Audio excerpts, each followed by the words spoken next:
Welcome to another episode of Storyhive On-Location Victoria. We're coming to you live from House of Owl, Victoria's co-working club for creators, located on the unceded and ancestral territories of the Lekwungen-speaking peoples. Deep bow, deep respect, deep love to the original caretakers of these lands. My name is Jordan Dack, producer, poet, songwriter, and host of this deep dive into the creative process, creative or die. I'm sitting here with an absolute legend who lives at the intersection of the creative process and tech and the future and whatever's happening next. Kris Krüg is there. Hey, what's up, Jordan? Chilling, man. How you doing? Doing great. It's always great to be here in the Hoot Nest and in Victoria. So much like thriving creative activity happening here, man. So pleasure. It is absolutely my pleasure to have you here. I'm looking forward to this talk. So, usually what we do in this conversation is that we skip right over the resume. We won't spend too much time on, your formative years necessarily. But what we will do is we'll go through some quick facts that may or may not be true. All right. And your job is just to let the audience know whether they are true. Okay? Okay. Let me see. Sounds fun. Yeah. It's a good time. Okay. So, wow. Bring the heat, Jordan. Bring the heat. Okay. Okay. So, first fact. Kris Krüg was originally born in Alaska. False. You guys can keep score at home, okay? Now, next fact. Kris Krüg started a meetup group, a community of AI enthusiasts in Vancouver, and has grown to beyond 300 members recently. More or less true. Tell me more. Not everyone's an enthusiast. We got plenty of skeptics, critical voices, all sorts of people who are engaged in the moment who aren't exactly enthusiasts. Fantastic. Okay, cool. Okay, let's see. Kris Krüg is not your real name. Your real name is Peter. False. False. Okay. Okay. Now, final question. The truth is that I don't have any questions. I'm just making this up as we go along here. I don't know. You sent me about 30 questions earlier that were pretty right. Oh, those ones. Darn Okay. good. Yeah. Okay. Well, I'd love to just dive right into it, Kris. So, for those people out there who don't know who you are, how would you like really explain what you do and who you are to people when you first meet them? If they're like, "Hey, Kris, who are you? What are you all about?" What do you say? I'm a tech artist. I've spent the last 30 years at the intersection of the internet and emerging media and art forms. And now I run a nonprofit called the BC AI Ecosystem. So I'm the executive director of a nonprofit and a practicing tech artist. Okay. That was very succinct. Thank you.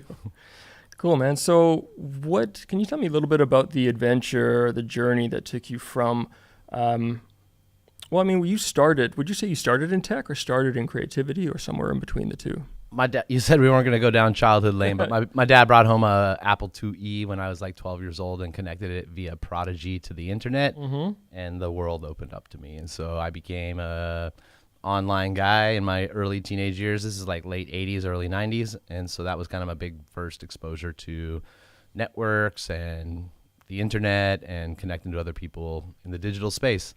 And so I put myself through college building websites and stuff. And then I was sitting pretty with some friends who had built a company called Flickr right at the beginning of the kind of social media revolution. So I got to kind of sit front row seat for that empowering revolution for many people, and stuff. Yeah. And then, that launched me into my own creative practice around photography. And I got to travel the world helping other creative practitioners figure out like how to take advantage of the moment, how to make the most of this kind of like Web 2.0 moment where it went from just, building the website to publishing content, interacting with your fans, finding your voice, and like disintermediating from galleries and owners and, like agents and stuff like that. The people who had traditionally held the power structures of the creative industries, we saw a big shift there, and that led me here. I was hanging out on Galliano Island pandemic farming when AI reached its tendril out to my cabin there and really just kind of like lit my brain up. I started sleeping less and experimenting with a lot of these tools, and I got really lucky. I mean, it doesn't start with a happy story, but I got hacked really bad in 2017. And that had me pull back from the internet. I had lived a pretty open online life for, most of my career. And due to some Bitcoin shenanigans, someone wanted my wallet and came after me, and they wanted my Twitter handle. And anyway, I got hacked and brought to my very knees, digitally speaking, lost a main domain name that I'd had for a couple decades. Jeez, did they get some of your coins too? They got some PayPal money, but that was all insured and stuff like that. But no, in the end, it was mostly the things I lost were a couple primary email addresses that locked me out of everything and my main domain or whatever. But so anyway, I kind of like pulled back from the internet when I learned about AI. So I was a little like reticent to put myself out there into some of these Discord servers where you were generating Mid-Journey images and stuff like that, because they just looked like hacker chaos to me. Right. And so I stood up my own Discord server that day, installed the Mid-Journey bot onto it, and invited a few of my friends from kind of the olden days of the internet to that server. And that was the seed that became this kind of thriving community that we have today, where all sorts of artists and professional creatives are coming together to figure out, what exactly is going on in this moment. A lot of us are following our passions and curiosities down creative rabbit holes, and then, returning that in the form of, gallery works, presentations, demos to other people, teaching other people what we've learned, and stuff. And so it's become this kind of virtuous, online learning circle of other people that are just trying to figure this shit out, Super cool. Yeah. Now, do you think that, have you been one in your past as a photographer, or even before that, staying back in the early days? Was the difference between art and tech distinct in your mind, or was it fairly fluid? I tell you what, when I first got into technology, I didn't even know that you could live the life of a professional creative. In my family, there was doctors and lawyers and engineers and software developers, but I grew up in a pretty conservative religious situation where people that made films or were in bands or made art, they were considered worldly. Right. And not like in a positive way, right. Not like, oh, they're well traveled, or something like that. But it's like, no, that's not a desirable, I don't even want to say like line of work, because to be an artist isn't really a line of work. It's kind of a lifestyle, But so I didn't know a lot of people like that, and so there was definitely a big chasm between my tech work and my creative work there for a long time. Yeah. But through building websites at first for other people in marketing departments and stuff like that, I eventually stumbled into photography, and that was the creative key that unlocked the doorway to me being able to step into like thinking of myself as an artist and living that artistic, creative life. Yeah. I mean, if you think about all the different arts, it would be hard pressed to find an art that doesn't involve tech to some degree, right? I mean, even if you're developing your photos in a dark room, there's still technology involved. And we're going to dive a little deeper into the whole, the AI versus art, and even if that is a conflict and what that conflict looks like. So we'll just leave that alone right now. But I'd love to hear a little bit more about when you started to notice that AI was this thing that could change the world, could change the way that we look at things. Well, my first epiphany about it was the very, very first time I was exposed to it. Someone showed me Mid-Journey, and we just got to having a creative imagination jam session. Can you bring us into that moment? Yeah. If we were right there. My friend James Lester, who runs the Sons of Vancouver distillery in Vancouver, came over to help me build 2 stills in my greenhouse on Galliano Island. And while he was over there, he showed me this thing that he had seen called Mid-Journey. Yeah. And Mid-Journey is an image generation tool that was run on Discord at the time. There wasn't a website. And you can, more or less, speak your ideas into existence. So you can say, black and white photography, circa turn of the century, wide angle, high contrast, film grain, Yosemite backdrop. You can just, and then you can start to, I call it an imagination jam session, because really the types of the craziest shit that you can think of, you can start to get out into the world, and it's just a fun way of creatively brainstorming and stuff. And I was captivated by it, but I pretty quickly saw even in that first session that this is going to change the way all professional photography stuff is done. Like, and what I mean, I don't mean the act of pushing a button or something like that, but like, you know, for big budget shoots, we're doing lots of client meetings, coming up with creative briefs, coming up with a budget and a schedule, and hiring, you know, models or actors and working with production people, you know, and then once we do those shoots, you know, we're refining those assets and turning them into other things and documenting our work and writing reports and sending invoices and all these things related to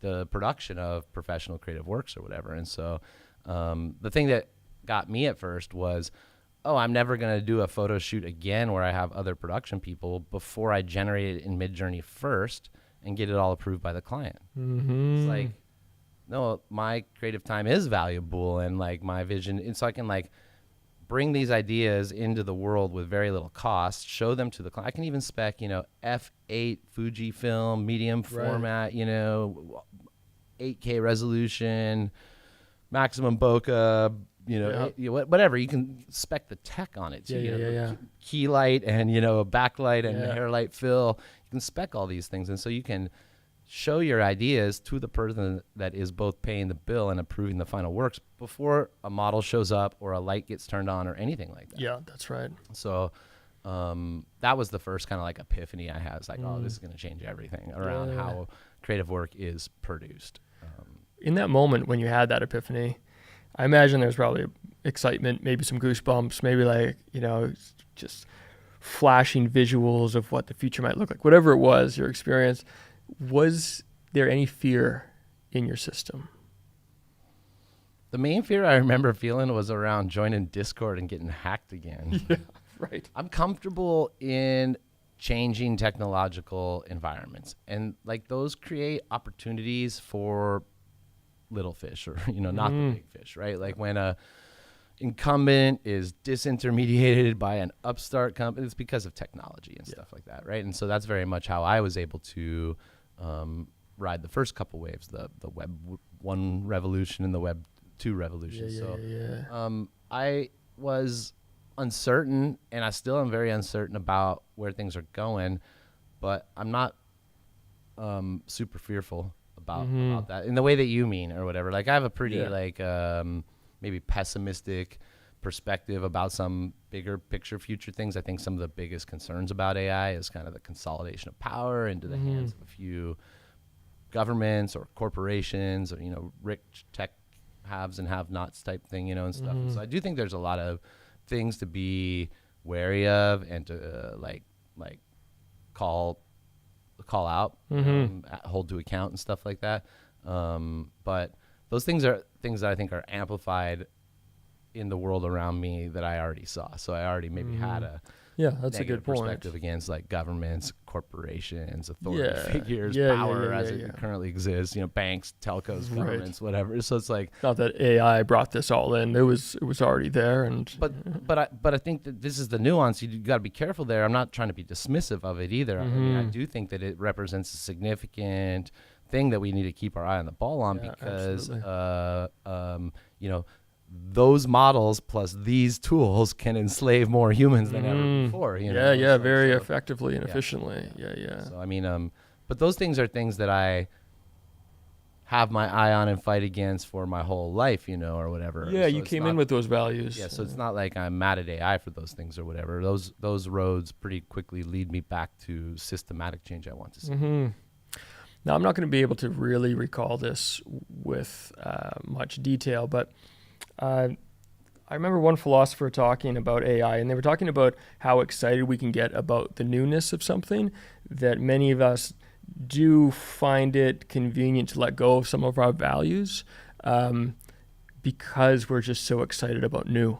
And you have to wonder how strong were those values in the first place, but there is something sexy and about newness. Maybe it's the dopamine factor that just wants to wipe things clean. We just get so excited about it that we are willing to make some compromise. Do you agree with that?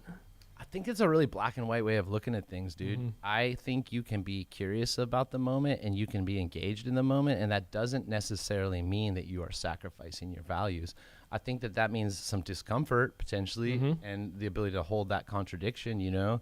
But I think you can both be excited about the opportunities for personal transformation, for creative empowerment, for even some of the more highfalutin things, the curing of cancer, or the some of the things that the boosters tout. I think you can be interested and curious and engaged with those things, and you can also be critical and skeptical and calling out the things that are bullshit, and naming the harms and naming the biases, and more than a decade ago, I found myself doing a lot of climate activism work with my camera.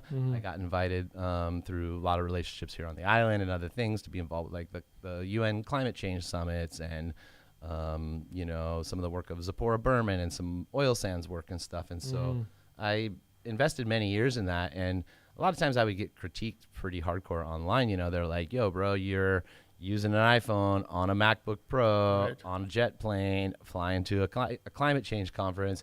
Can't you see the fucking obvious paradox and contradiction here? Aren't you're a hypocrite essentially, right? And I took it pretty hard. I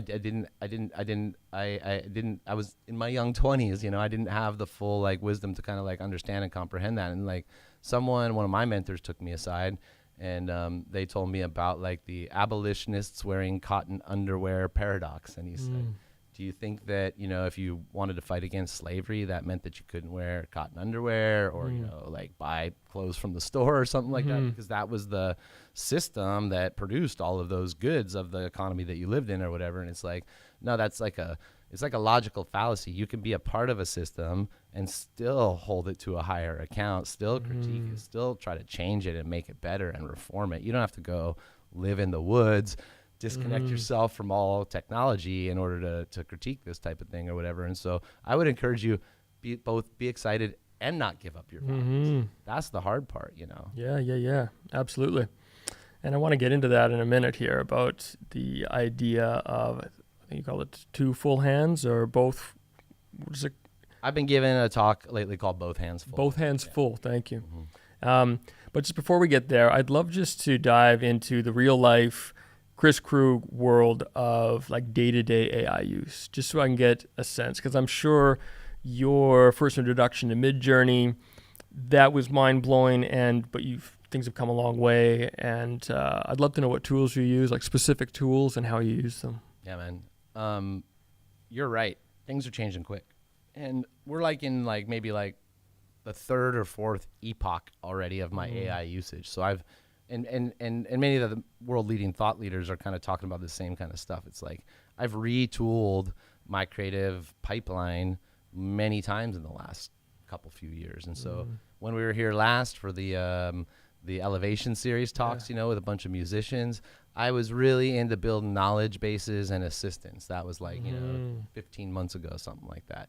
So I was trying to build local knowledge bases of all the things that I had said or done or thought or wrote, and using that as reference to plug into the AIs, and then building, assistants for all the type. I had a little marketing assistant, and I had a sales navigator, and I had a board of directors that I could ask tough decisions to that would approach it from different perspectives. So that was kind of my approach, 15 months ago or so.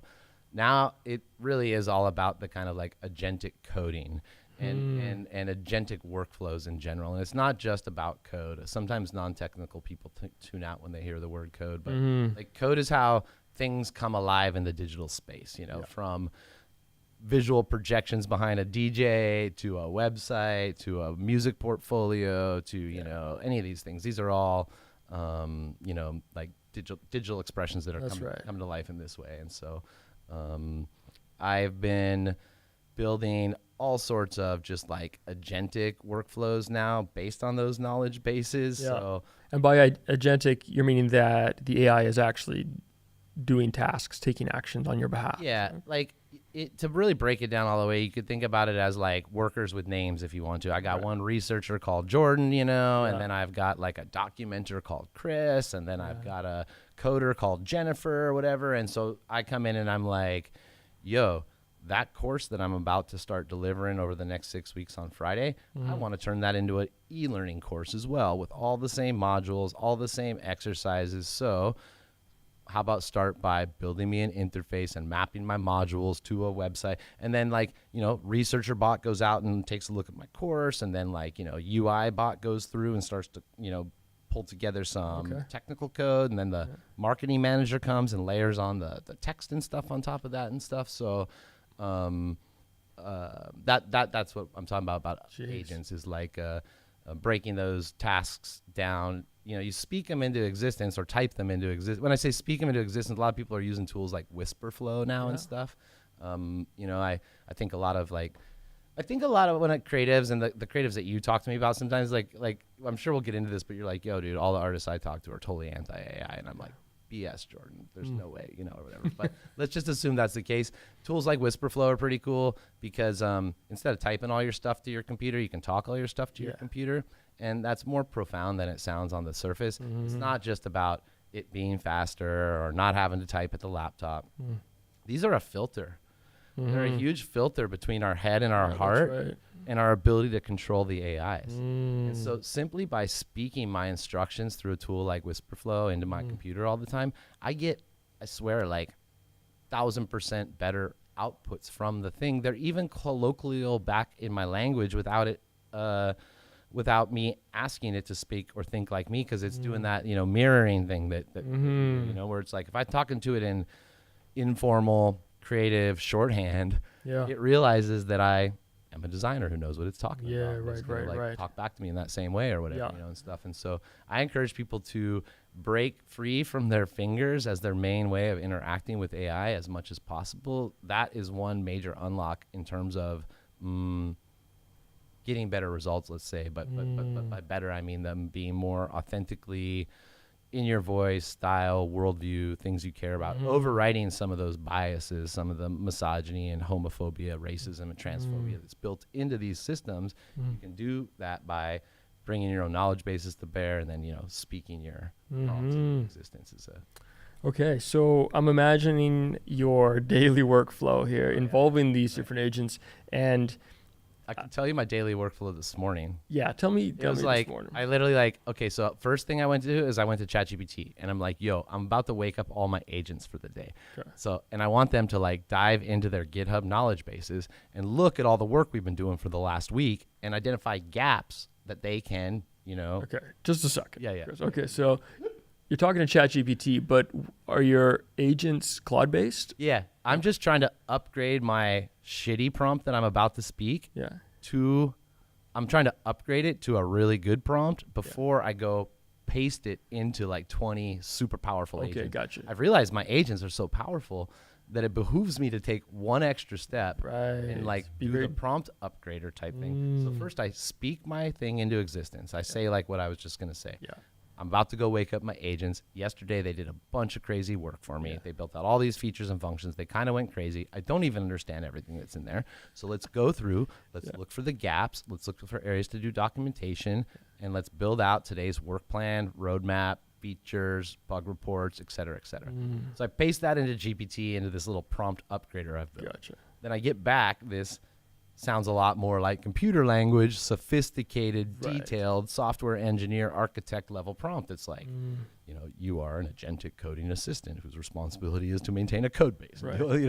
So I get this back, and then I go to these 20 agents that I talked to the day before, or whatever. And it's actually not 20 agents. It's 20. It's a bunch of agents in 20 projects. Okay. So I've got my personal website, my nonprofit website, my courses that I'm teaching, all the different things that I'm working on or care about. I've got a GitHub repo set up for each one of those, everything I'm working on. And so, and inside those GitHub repos, there's a variety of agents, research, creative, coding, whatever. So I want to go in, I want to wake them all up, and I want to be like, yo, figure out where you are and what your job is. Take a look around and figure out how you can help me the most today. Oh, so you're asking them to figure out what their job is. Yeah, this is the whole context engineering part of the whole thing. I was 15 months ago or 18 months ago, I'm building these knowledge bases and stuff. Yeah. Now I've got these knowledge bases. I've got, for instance, if you're a musician, all the lyrics from every song on every album you've ever made, alongside every interview you've ever done, and every podcast you've ever done, and every set list from all your shows, and all of the graphics you've ever published, and export of your Instagram, comments and posts or whatever, so that it like knows all these things about you. It's walking around with all of your world in its brain, you know. From there, you can be like, yo, I'm that guy who posted about my show on Instagram the last 3 days. Take those 3 days worth of posts and turn them into a vibe-coded standalone website about my tour, or write an article from those things about the things or whatever. And I'm able to speak my commands or my desires into existence for these agents that are sitting on top of these knowledge bases that I've lovingly and painstakingly gardened over the last couple of years, you know. And with that much data that you've built, do you find yourself having to take a lot of time to get the bots to focus and to like really carve out what you want them to focus on and what not, because you've given them so much knowledge? So you're getting into like more like intermediate and advanced stuff, and I'm so stoked about that. So I've got this main knowledge base that's my everything. Yeah. And when an energetic emergence appears within that knowledge base, I break it out into its own thing. Okay. So before my nonprofit was a nonprofit, it was some ideas in my knowledge base about where I thought the future was going, how I thought community was a big part of what, you know, we needed to build this community lifeboat so that we could help creatives moving forward. All these ideas were in my knowledge base. And then at some point, like, you know, you realize, oh, now's the time to form that nonprofit. So I go back into my knowledge base. I start to coax it around the idea of the formation of the nonprofit. And then I'm like, okay, now let's pull this out of this knowledge base and set up as its own thing. At which point it gets a new GitHub repo. Gotcha. So like if enough synchronicity or patterns happen around a particular thing, when there's reason to, so to answer your question, if all my work was to happen in one knowledge base with 20 different projects there and 50 different websites, you would be dealing with inefficient token usage, agents getting confused and hallucinating and shit like that. But I can break it out when it's time. Gotcha. And when your nonprofit started to float to the surface, become something, was that something that you identified, or was that an agent or the work that you were doing with the agents that sort of highlighted it or brought it? Yeah. No, it was a human thing. So our Vancouver AI events have been going on for like 15 months, and they had grown from like 80 people in my studio to over 200 people at the Space Center. And they're awesome. They are a genre-busting, silo-smashing good time, an exploration of what it means to be human in the age of AI. They're cool. And so people started coming to me, and they're like, this is great, but I want to run one in Squamish, or in Surrey, or on Vancouver Island. We've got a Comox chapter. Okay, so there you go. So once I was running Vancouver AI out of my company, and then once other people started kind of coming to me, and those things actually started to get legs, I just sort of like recognized that the framework for what I wanted to build was kind of emerging before me or whatever. And stuff. It was more like it was when the Surrey and Squamish meetups started that I was like, okay, we need to get this out of my company, make it its own thing. It's got traction. There's momentum there. Yeah. Cool. Okay, well, I think it's a great time to talk about those AI meetups then. Sure. If you could. I'd love to hear more about them, because they started, it sounds like it's all been organic growth, but it's like an idea whose time has come, so it kind of builds quickly as well, because you've come a long way in a short amount of time, man. You know what, let's go both hands full in AI meetups at the same time. Okay. Every single AI conversation that I've been a part of tries to put you into one of two camps. You know, you got the boosters on one hand who are like, yo, get on board, AI's changing everything, if you don't like, you know, love AI, you're gonna get left behind, and like, you know, and a lot of those people have a vested interest in that paradigm. They're venture capitalists, they're government people that are trying to spur innovation, they're tech people who are trying to have the next hot thing, you know, but they're all often very vested people in that situation. And on the other hand, you have like the complete like doomers, the resistors, you know, like think about the power in water, you know, how much data centers use, and like, yo, AI's been trained on all the stolen work of mankind, oh, it's full of bias, like misogyny, racism, homophobia, transphobia, fucking classism. You know, it's like full of these things, you know, and stuff. And so, well, like both of those things are kind of true. Yeah. And I was either could go to protest events and burn Teslas down, or I could go to like, yo, get on the AI hype train. If right. Yeah. Right?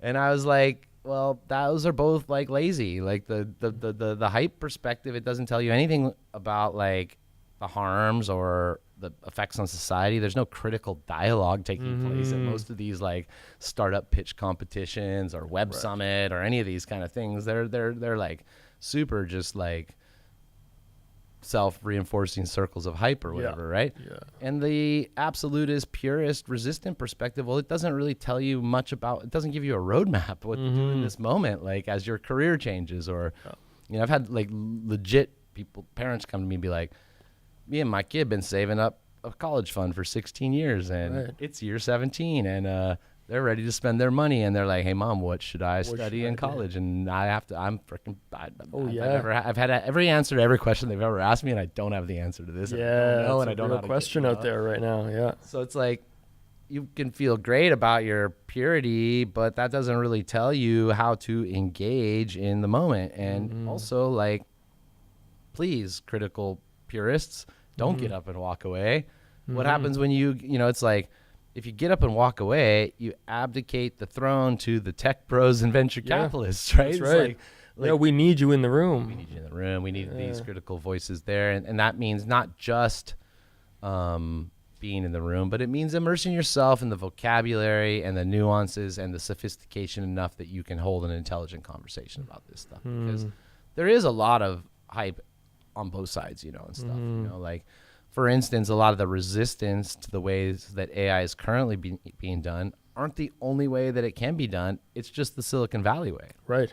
You know? Yeah, that's right. So there's not only hyper-scaling, NASDAQ stock market driven, venture capital, you know, it's not, those aren't the only ways to do these things, you know, like turns out in our edge devices, in our phones, they all got GPUs and CPUs in them. There's a lot of unutilized processing power that can be harnessed to do inference and intelligent work, you know, on phones and stuff. There's a lot of open source work. There's a lot of like, here we've got, you know, green hydropower as like our main source of energy.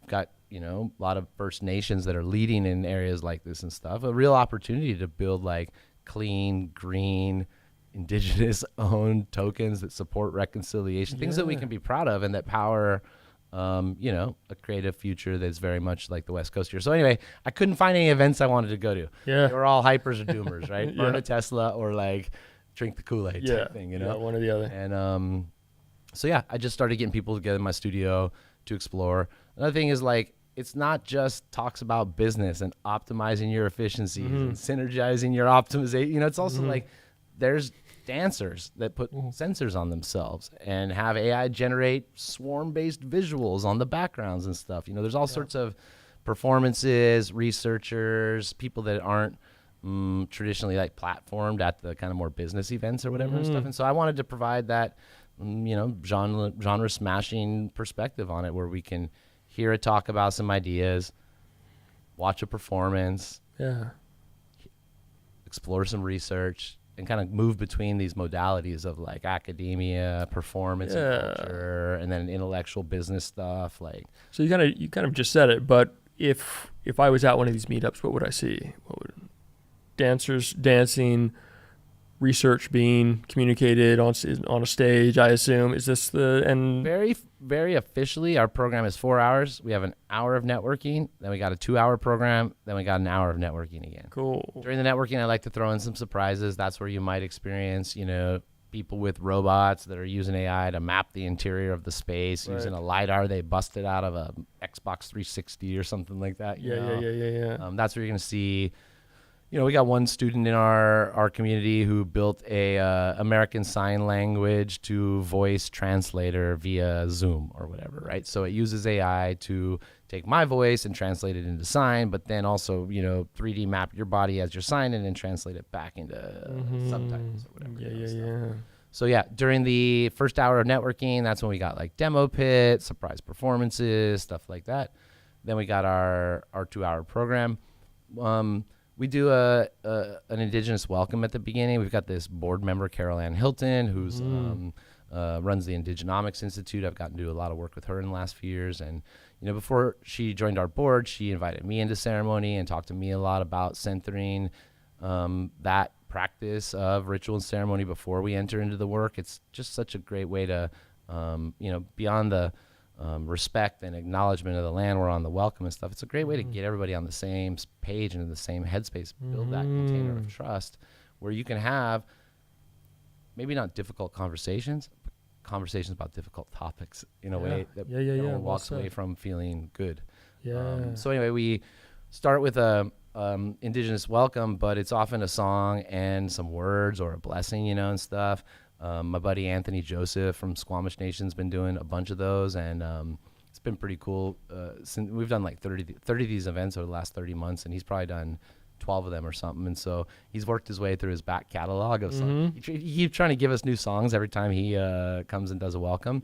So I feel like I've heard like way more Squamish songs than I've ever had an opportunity to hear anywhere else. Right. It's pretty cool. And then we got Gabriel George Sr. from Tsleil-Waututh Nation and Nessa Gonzalez from Squamish Nation. All these people participate regularly. And so, yeah, that's how we get things kicked off.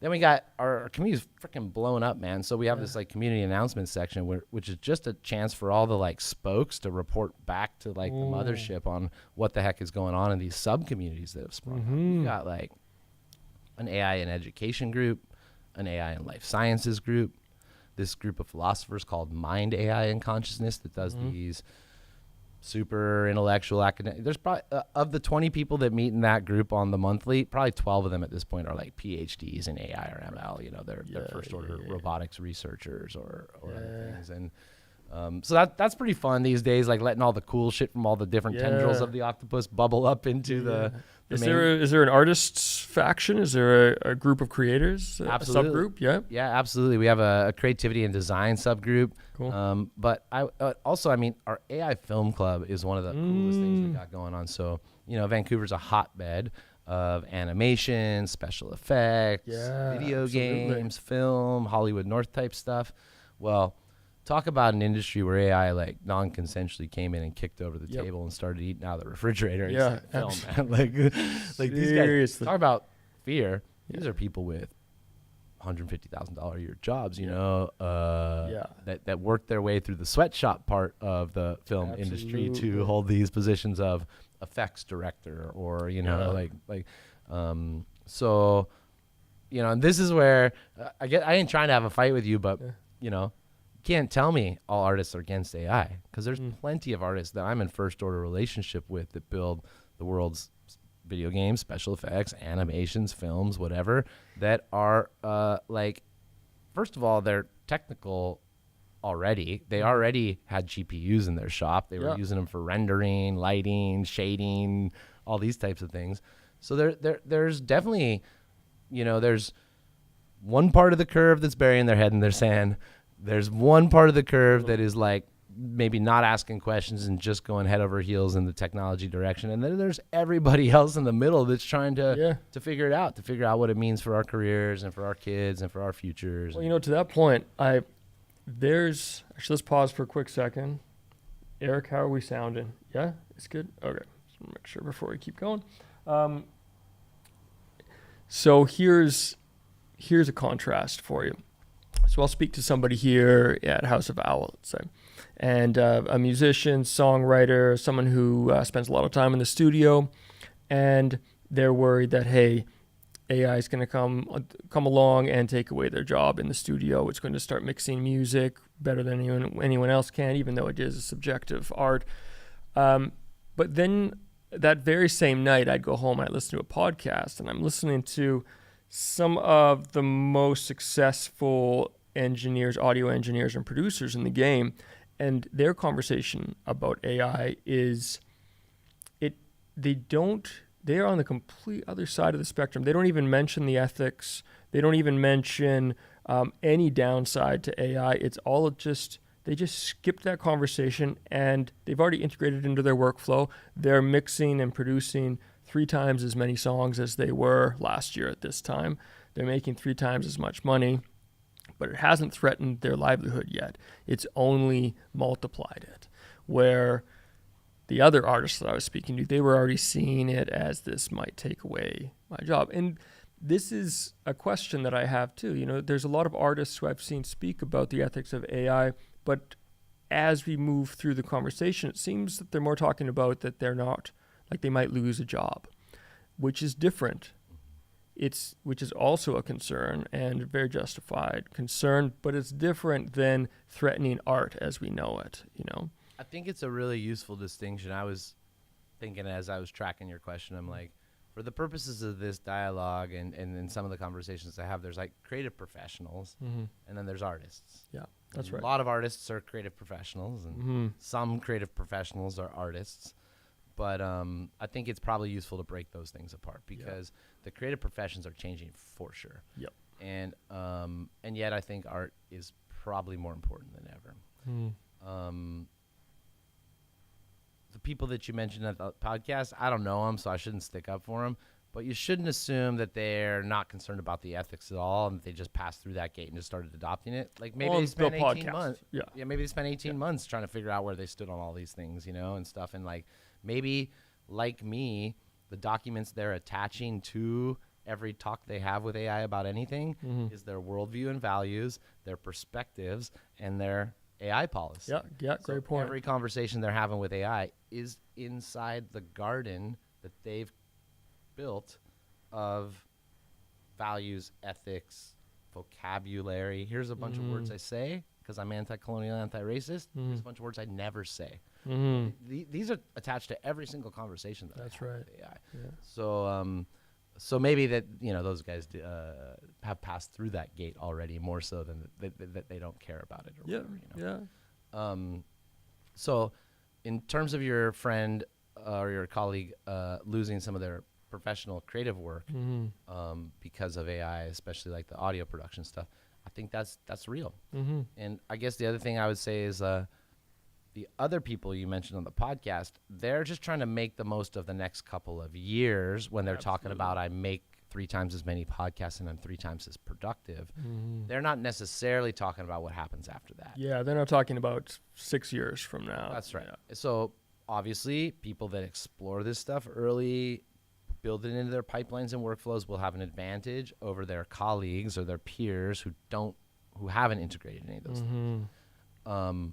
But now this studio House of Owl member puts on a different hat as an artist, and they're like, yeah, but what if that plays out to its logical conclusion? That's great that you're 10% ahead of the curve and you're 3 times as productive, making 3 times as much money as you used to be. What about after that?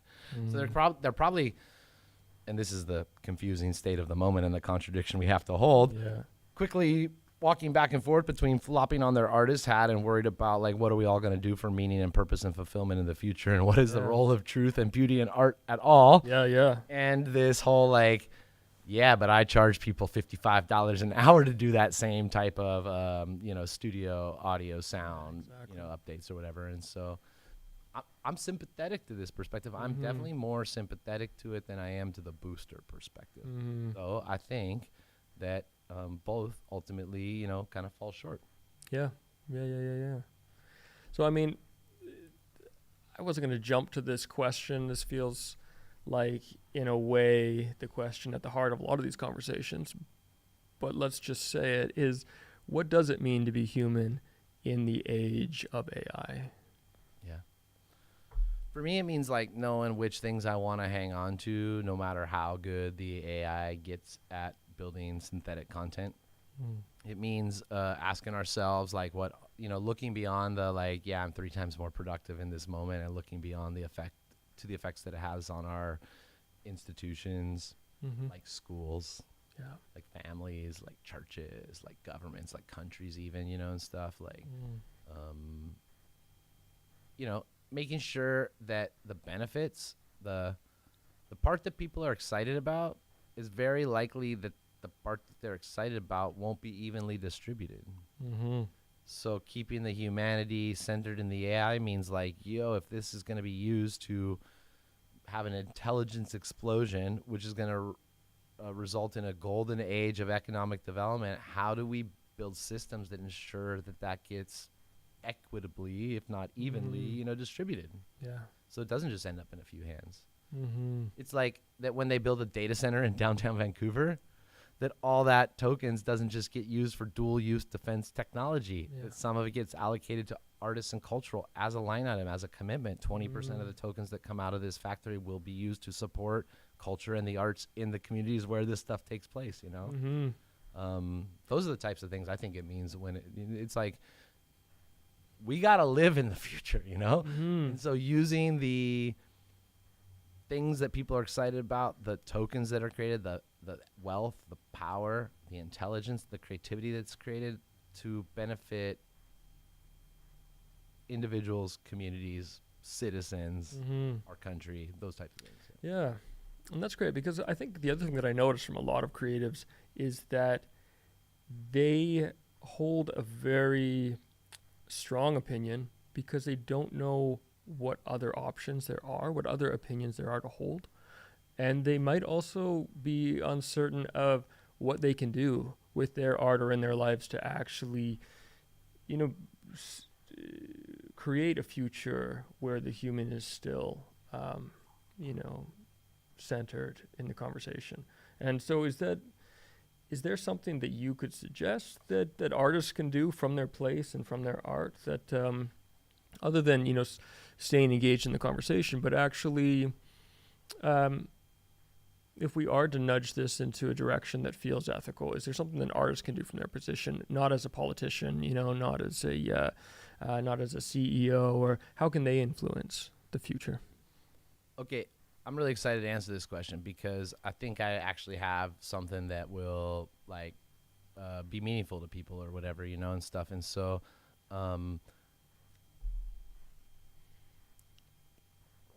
nobody asked for this moment.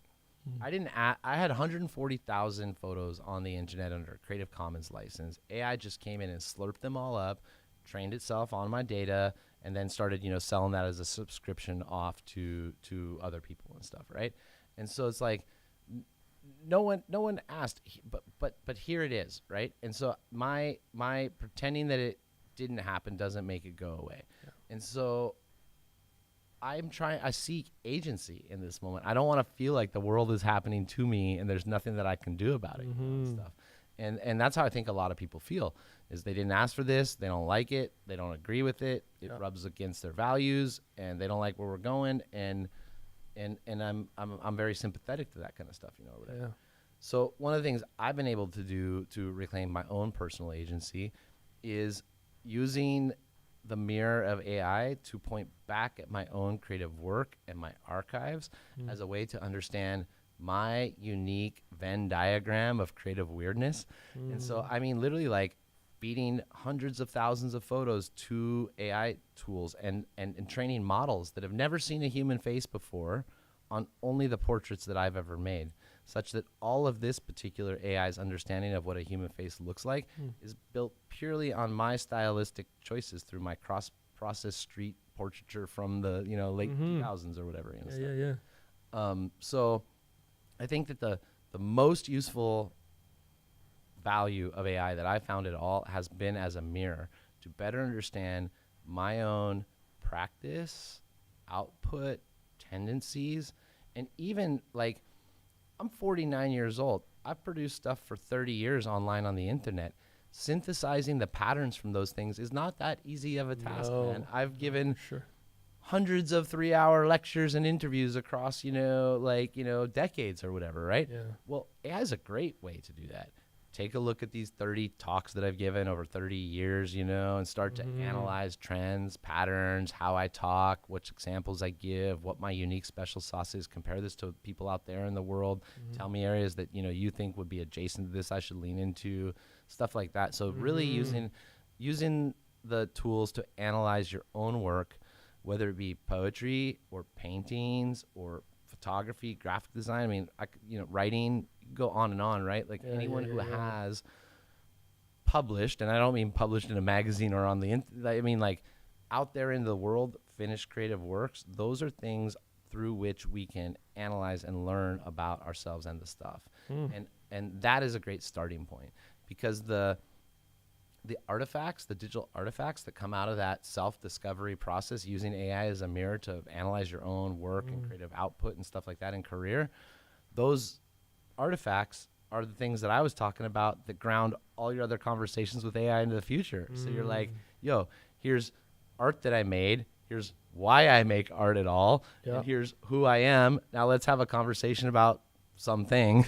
Yeah. Creek, you know, or politics in Canada or whatever. It's coming through all those perspectives. So I feel like that's a great way to mitigate some of the fears while engaging with the moment and not have it just be like a make work project where the documents or the artifacts that come out of that exploration process are super useful. And it will ground all future conversations with AI and improve the results significantly for a person. That's super interesting. It kind of feels, you know, like one of the, of course, central questions in philosophy, spirituality, and psychology is who am I, you know? And to leverage the power of AI in that conversation is super interesting. Is there any problem or concern that AI might bring its own biases already into the conversation? Is that while you're trying to discover who you are through its potentially biased lens? Yeah. I would definitely have a critical mind towards that type of thing. But the example that you just gave, assembling, let's just say 10 blog posts or 10 interviews or 10, even like, let's say you're a yoga teacher and you record your yoga teacher sessions or whatever, and you've got 10 90-minute transcripts of you leading classes. Put those 10 transcripts in and ask that same question, who am I? Yeah. Just see what comes out. You don't have to agree with it. Yeah. You don't even have to like, you get to weight how much value you put on its opinion. Totally. But I tell you, it will be insightful. Whatever it will be insightful. Yeah, and you don't need to reject it. You can say you missed this whole thing, you know, or I think that's you didn't beautiful. consider this other facet of my career. But that's the exploration process, right? Yeah. The yoga teacher feeds 10 transcripts of 90-minute courses in, asks who am I, gets back this thing that they said misses this whole facet of themselves. And now you get to go and be like, yeah, well, go grab your Buddhist journals that you did while you were in silent meditation. Let's augment this conversation with not just your yoga classes, but your silent meditation journals. I love that. And also, you know, I love keeping a critical mind. And when the AI speaks back, says, this is who you are, or this is who I hear you to be, you might even find that there's an absence there that you notice. Like, that's not actually me. You're missing this piece, you know. I remember my meditation practice goes back like 30 years now, but I still remember the first time I sat on a pillow in grade 11. I had no idea what I was doing, but I grabbed a book off my parents' shelf, who they were many years meditating. And the first instruction was to, you know, clear your mind, do all the things, but then just playfully. And the key word was playfully, and with curiosity, ask, who am I?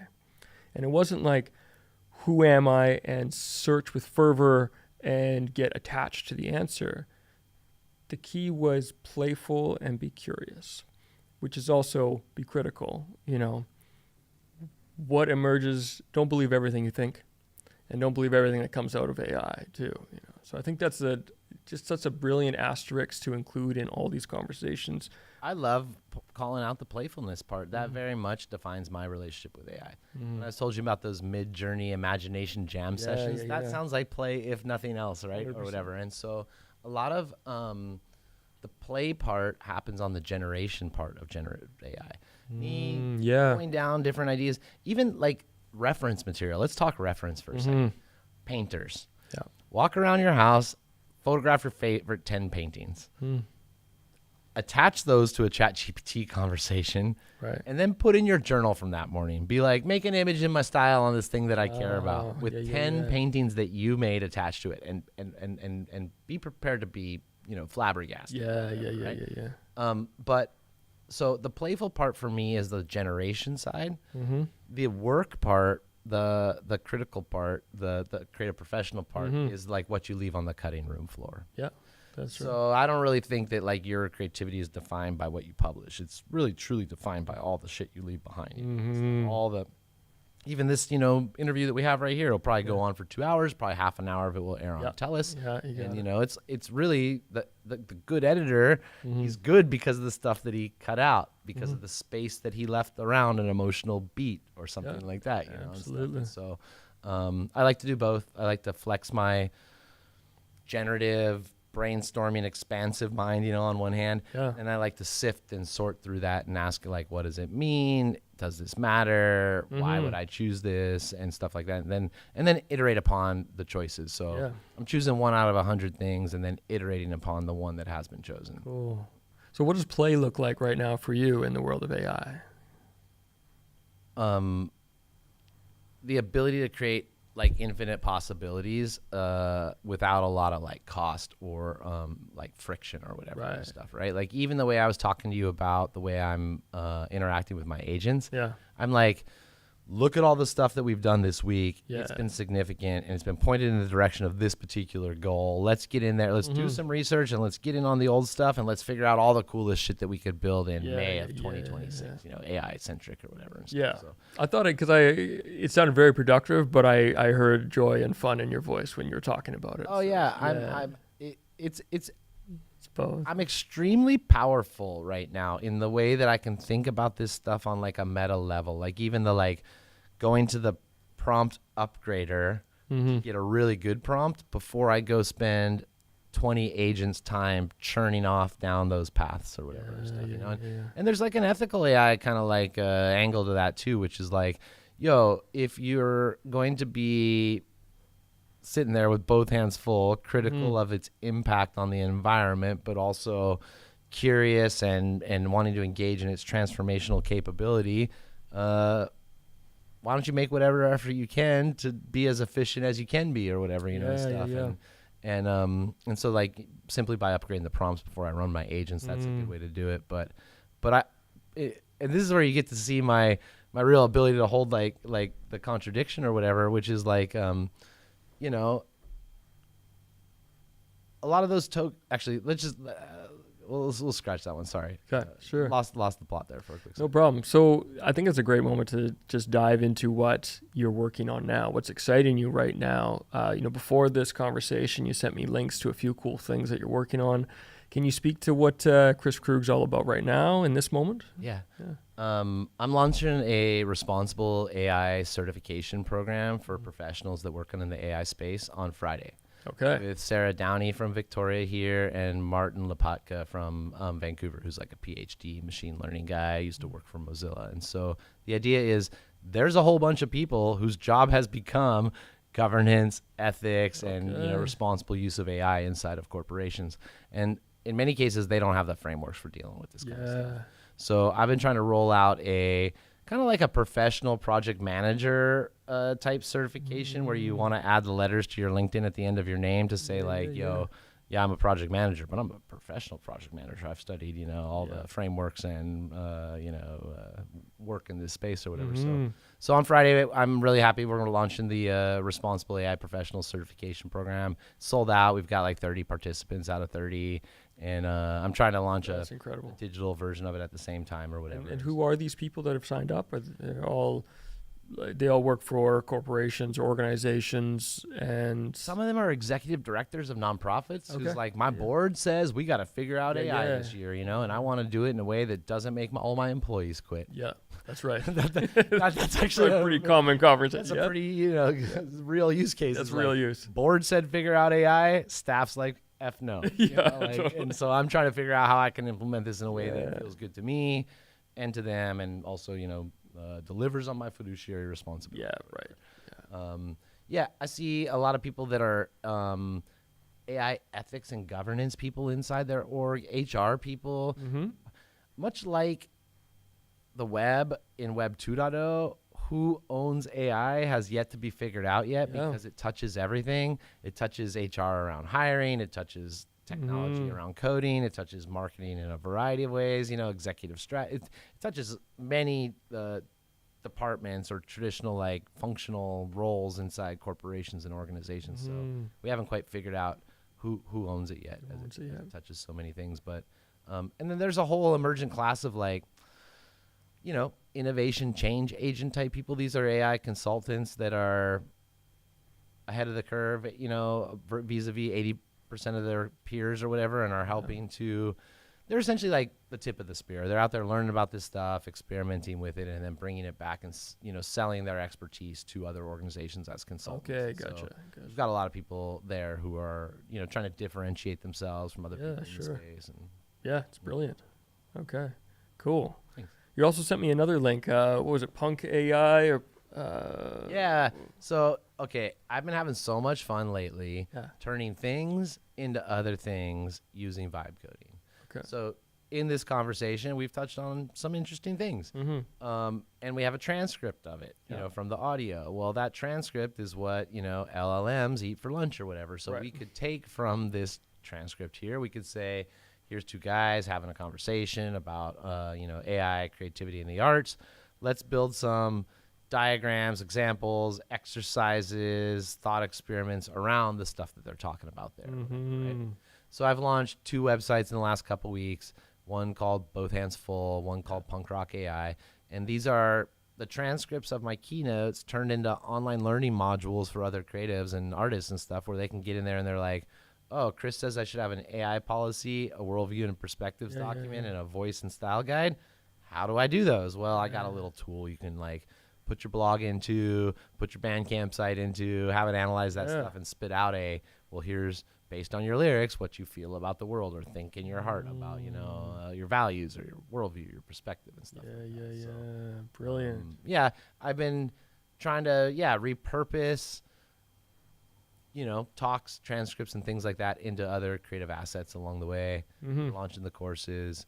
The nonprofit's really kind of thriving. We launched that Comox chapter. We've had a couple events up there. We've got 70 people in that community that have come together and are supporting the events, and a couple little rural sponsors the local artisan cheese factories come to the table with I love it. Refreshment table sponsorship and on that note, I mean, in the lineage of tech and AI advances, where does West Coast Canada or where's BC? What role does it play that you see in the lineage of all of this? Well, I think that we stand on the shoulders of giants in some ways, and also we've missed some boats in other ways, but we're kind of sitting pretty, I feel for the future. And so I'll unpack that a little bit. So we've got one of the best supercomputers in Canada for doing AI in the SFU network. In fact, it's so good that they are making a case to the federal government right now that of all the allocation of AI dollars that are coming to the West Coast, that they should take 100% of them. Wow. Because they do have the most advanced supercomputer in Canada. Unfortunately, in some ways, those things matter in this race that we're in, even though that's maybe not the healthiest way to look at it as a race or whatever. And so we as Canada, if we're trying to define a sovereign AI identity that's different than America and different than China, maybe we should invest 100% of our budget in this one major supercomputer center of AI,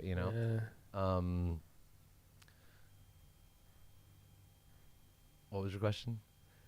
I lost it. BC. Oh, yeah. Fuck. So standing on the shoulders of giants is where we were. So we've got bona fide chops here. We've got Dr. Philippe Pasquet's Meta Creation Lab at SFU at the School of Interactive Art and Technology. This has been a lab for music AI and creative AI that's been around for 20 years. This guy is a very well-cited researcher and professor. He built the tool called AutoLoom that I use to train my own AI model on my own photography. When I said that I taught a computer brain what faces looked like, that was using the SFU tool, AutoLoom. So we've got research labs. We've got this infrastructure around the supercomputers and stuff. And so and these tenured professors, academic legacy, we've got a lot of those types of things in place. Unfortunately, we sort of missed the boat with the federal allocations of billions that was received by the Vector Institute in Toronto, Mila in Montreal, which has 700 AI and machine learning researchers funded by the federal government there in Montreal, or AMI, the Alberta Machine Intelligence Institute in Edmonton. These are 3 centers of Canadian AI excellence that have been funded by the government to the tune of $1 billion. Now, this happened several years ago, so they've actually done economic impact studies on these things, and those things have returned 4 or 5x the economic impact to those 3 metropolitan areas, Edmonton, Already. Toronto, and Montreal. Yeah. Jeez. So the investment of $1 billion into Mila in Montreal Yeah. by the federal government has resulted in $4 or $5 billion in economic development. This is like conferences, labs starting up, startups, all sorts of things. Mm-hmm. So there hasn't really been a voice of the BC AI ecosystem until we started. Mm-hmm. And so we haven't had a chance to clearly articulate our West Coast advantage out here around clean energy, around indigenous owned energy production, you know, around creativity and ethics and the arts and stuff like that. Like, we're not Toronto and we're not Montreal. We do have a different perspective. And so a lot of the work that we're doing as a nonprofit and association is building the coalition, politically organizing, and then putting those messages out there into the federal government. Yeah, that's right. Yeah. I got invited to Minister Evan Solomon, who's the Canadian AI minister. He had an AI and Culture Summit in Banff just over a month ago. And this had all the bigwigs there, the people that represent the film directors, the people that represent the screenwriters, music lyricists, even things like museums and opera, and all the cultural producers of Canada were there trying to figure out, like, the government wants to just, like, obviously, like, fund technological infrastructure, but by doing so, they do so at the cost of the cultural producers of Canada if they don't have a line item for them as well. And so people are trying to figure out what their place in the future is and stuff. And so that's what we're trying to do with the BCAI ecosystem. We're trying to rally the troops, come together, put our needs in the middle, form a situation that's bigger than any one company or nonprofit or institution, and essentially rally the federal government for some of those $30 billion of earmarked Mark Carney AI money. Wow. And when you are, you know, when it comes to the point where you actually get to communicate your message, your vision to the government, are they, I mean, I deal with this conversation all the time, and we're constantly having to talk about how there's a return on investment when it comes to art. And we rarely get to just speak about the value of art as art. You know, it always has to be tourist dollars, or how can we leverage this to some sort of payoff down the road. Is that the conversation with AI in general? Is there a arts, culture, and human evolution, or the philosophical evolution of the human species, or is it all about the return on investment? A lot of our conversation with people like Minister Mark Miller or Minister Evan Solomon or Minister Gregor Robertson centers around trust. And it has to do with, like, building social license and trust around this kind of stuff. Like, we can have these technological breakthroughs and AI, NVIDIA factories, you know, or whatever, but unless the artists and cultural producers are along there helping figure out how to make sense of it and what this means for society and our lives and the rest, well, it's going to be hollow, and it's going to be an extractive, Silicon Valley driven, not us process or whatever, right? And so I think that a lot of people do understand the role that culture plays in kind of making sense of this. And I think that, you know, if we speed off into the future without bringing arts and culture along the way, we're going to end up as a vassal state of California. Yeah. 100% agree. Okay. A couple more questions for you. Our time's just flown by. But is there anything currently that you would refuse to use AI for? Any task? Is there anything that you wouldn't use AI for right now in your life? Yeah. Well, my claim to fame is as a documentary photographer and filmmaker. Right. This is an area where, okay, let me, like, now I have to dissect your question a little bit. Go for it. You're talking about the creative outputs. You're like, you know, no, I would never replace a portrait of a community member with an AI generated portrait of a community member. I would never generate documentation of a meetup as, you know, instead of bringing a photographer that would actually be there, you know, but there's plenty of things that are short of all the creative works that involve engaging those photographers to do documentation of my monthly meetups. That's super useful and valuable, like just maintaining a CRM with all these people's photos tagged and titled and archived and, you know, like indexable. 100%. I mean, you take any artist, and about 75% of their time is doing, you know, art adjacent work or art work that is used to promote or propel their art. Focus on the art adjacent work and Totally. don't focus on the artwork, or whatever. Yeah. I guess the other thing is like transparency on this is like super important. And I've had a Mm-hmm. couple like hard lessons. One time a few years ago on my mom's birthday, when voice cloning had just come out, I had generated some poem about my mom's life, and then I had my voice clone read it, and I had it sent it to her as an MP3. Right. And I didn't hear from her for a few days, and one day we were chatting again, and I was like, yo, Mom, what'd you think of that like deep fake birthday greeting or whatever? And she was like, what do you mean? Oh, no. And I was like, the fake voice thing about the poem thing or whatever. And she was like, and she cried. Mom cried. She's like, I already get phone calls during dinner from deep fake people trying to sell me stuff. I don't know who's who and what's what, or whatever. And like, now I don't know the sound of my own son's voice. Like, what kind of world do I live in, So transparency and disclosure especially like when these most intimate relationships. I'll tell you one more story. I never told this in public, but sort of recently,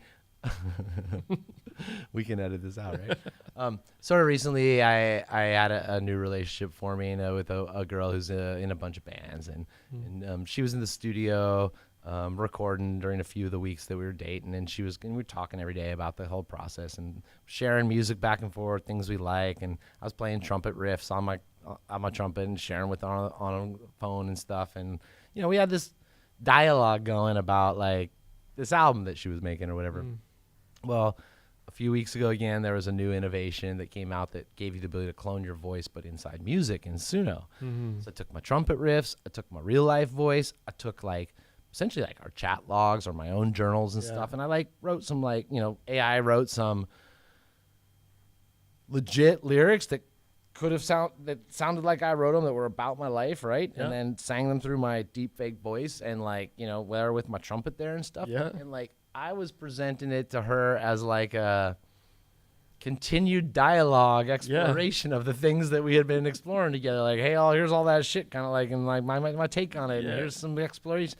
And I'm really hungry right now to have new places to experiment with my methodologies and my processes and stuff. So at first she was like, yeah, not that into it. And then one day she's like, this scares me a little bit. I'm like, yeah, it scares me too. That's what the songs are about. Listen, actually, that's actually the lyrics. That's what the songs are about.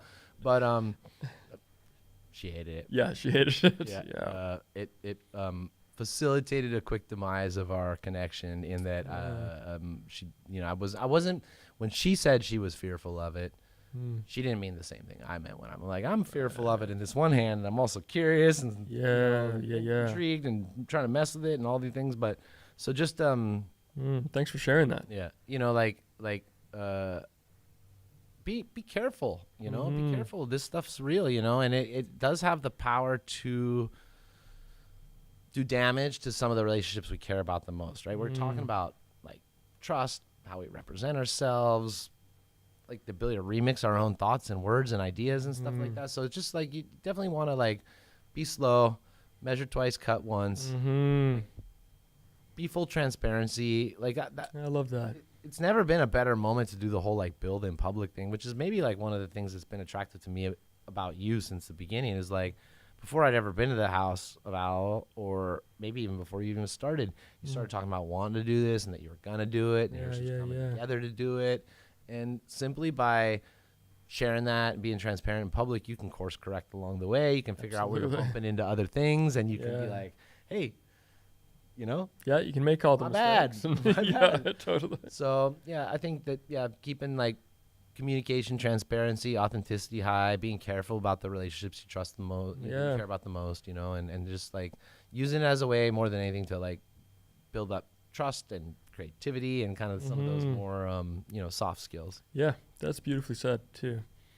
And I also, I'm just thinking out loud. This is very off script, but I'm wondering, a lot of the art, I think sometimes the rub comes from the fact that these artists who engage in these creative flows, it does feel, or it can feel spiritual, and it can feel a connection to spirit or something greater than yourself that's flowing through. And somewhere along the lines, we took that experience and brought it into a world of capitalism and efficiency and productivity, and let's pump out more, and let's and so, I mean, if it had stayed as only a spiritual practice, if music and dance and remained as a spiritual practice, I don't know if it could have ever been, if we would even consider the idea of it being threatened as a thing. You know, you can't, AI can Form do a choir. Yeah, okay, exactly. Like it's not, AI is never going to, I'm never going to choose to have it meditate for me. Meditation is my spiritual practice. I'm here for the process of it, not for the end result. And so I wonder if we kind of, you know, because we entered into that conversation of productivity and efficiency and pushing out art, we sort of tripped on the way in, and now we're dealing with AI, which is very productive and efficient, and something kind of started to rub wrong in the way, you know, if I think that we have probably hyper optimized into these areas that make us super successful as like humans that are based on the context of the world we live in, which is kind of the factory innovation model of like you put some stuff in, it moves through the process and something comes out the other side. Yeah. Like, what if we're not meant to be like human encyclopedias and spreadsheets? And like, what if we gave up the 14 or 16 years that we train our kids to become encyclopedias and spreadsheets, and instead we taught them to be intuits, empaths, relation people, and communicators, you know, or something like that, or bridge builders, you know, like collaborators, you know. What if instead of efficiency we value collaborative, you know, relational resonance or something like this? So I think that, but that's to be careful to not discount the pain between here and there. So it's likely that we've hyper indexed on all this stuff that might not actually be that important in the grand scheme of what it means to be human. Yeah.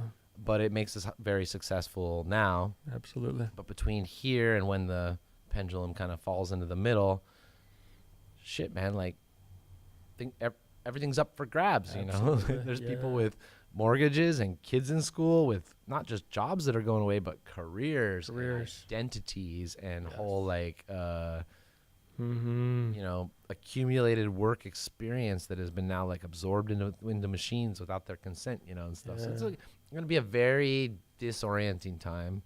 Yeah. And I think that, you know, holding like compassion for each other as we're all on different stages of this journey around like relationship to AI and the future and tech and all this stuff, and we're getting info from a lot of different sources, and it's pretty hard to see over the horizon. And so it's like, what better time to practice like humility around our own ideas and stuff like that, empathy for what other people might be going through with this experience, and just trying to have compassion and like coming together, man. It really seems to 100%. Be like where it's at. Like, it's probably why the House of Owl is like sitting pretty as well. It's like in a land of synthetic everything where all this shit can be generated by, you know, hive minds out there in Silicon Valley land. Well, what matters the most is like probably having physical spaces to safely come together in trusted environments and make sense of the world around us, man. Like, I think this is a great place to wrap up. So I've got one final question for you. I'll put it into two different ways, and you can choose which one you want to answer. So either what's important to you right now, or what is sacred to you right now? I think it's that human connection and relationship that I just told you about, the thing that I think will buttress us or be that life raft against not just uncertainty, but profoundly increasing pace of like change. Like this change that we just felt that we're walking through right now, it's going to like accelerate. That's going to be the defining moment of the time, is that the AIs we're using right now, they were built by humans, but the next AIs are going to be built by AIs, and then you start to really get on a curve, right? And so like, well, what do you do when that's where you're living? And it's like the best thing I can figure out is to walk into the future holding hands with the people around me, you know, trying to be like, yo, we're stronger together than I am by myself. And so that's where I'm placing my bets. Love it. I'll place them right there too. Man. All right. Thank you, bro. Thank you. Now, if people want to you know, engage in this conversation further with you, where can they go? Websites or the best place to go would be to bc-ai.ca. That's our nonprofit ecosystem. Great. That'll lead you down in my whole world. But you spell my name with 2 Ks, Kriskrug. You drop that in Google and see what the goddess has in store for you, man. Sounds good. Thank you so much for taking the time. All right, my friends. We'll see you again. Thanks for connecting. Be well, be wild, and be yourself every once in a while. Good night. House of Owl. House of Owl. Ooh. How's it looking there? Is it? Did you press the red button? Did you press the? He's got it. He's got it. Have you ever done one of these?